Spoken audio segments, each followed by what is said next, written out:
Marcus Birt up next, lane number 1, driving that Q80 racing machine. Pro Line Power. Lane number 2 is Stan Shelton, the Culp Lumber machine, and that is a screw blower car. Lane number 3 is Doug Winters. They have actually put the roots on Stan's car this weekend. Did they really? Yeah, that's got an Albillis blower on it. Did they bring it by so I could change that part?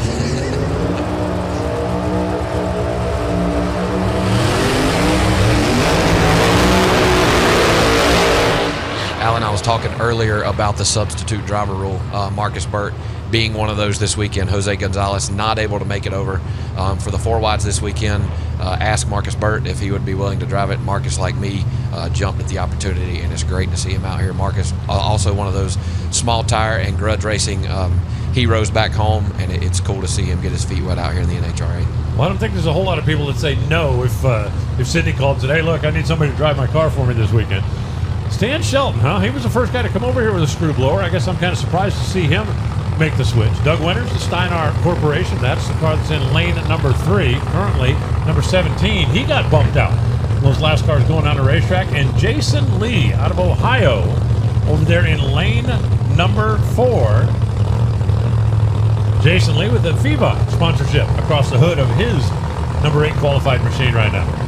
That is the Manny Bajinga-owned Camaro that you saw him have the staging duel with Chris Thorne there at the Gator Nationals. Obviously, Jason with a different look on the car with his sponsors and whatnot, but Jason Lee not sure how long he's going to drive, if it's a rest of the season deal or what they've got going on. But that is the Manny Bajinga Big Red Pro Mod Fred. All right, the crews have done what they can do. Marcus is currently number 6. Stan Shelton is 12. Doug Winters, I mentioned, not yet qualified. You see the bump spot. 615 is not exactly the most intimidating number in the world, but you do have to get the car down the racetrack to get inside that. And Jason, 587 is his run, and that's barely hanging on to the top half of the field.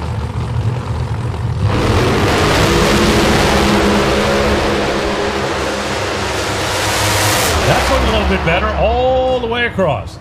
How about a 577 for Birt, 586 for Shelton, 597 for Winters, 589 for Jason Lee. So far, that's the best quad we've had. Marcus Birt, number 3. Stan Shelton, 586. Number 7, Jason Lee, number 9. And Doug Winters went 597. That snuck him into the field, at least for now, with that Steinar Chevrolet.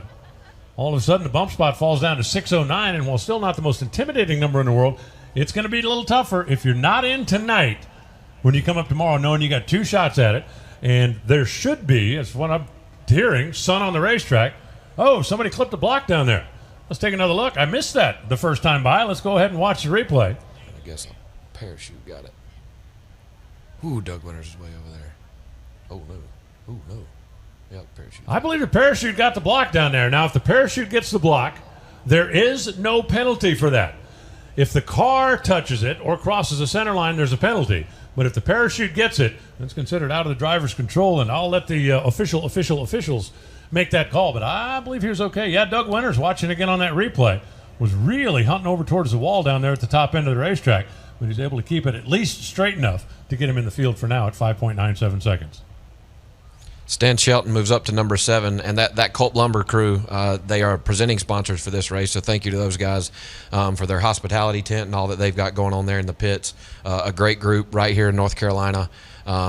Huge lumber yard there in Albemarle, North Carolina, a great group of folks, and we thank Stan and the Culp Lumber crew for what they're doing this weekend. Definitely appreciate the role in the supporting sponsor for the Pro Mods, Fuel Tech, of course, Plan A Motorsports, the ones that chase the tour around the country. But pretty much every stop on tour has got a presenting sponsor, and great to have the folks at Culp Lumber. And I believe they're going to have some VIPs, some folks out here that may be getting a look at NHRA for the first time this weekend. We'll get those blocks replaced.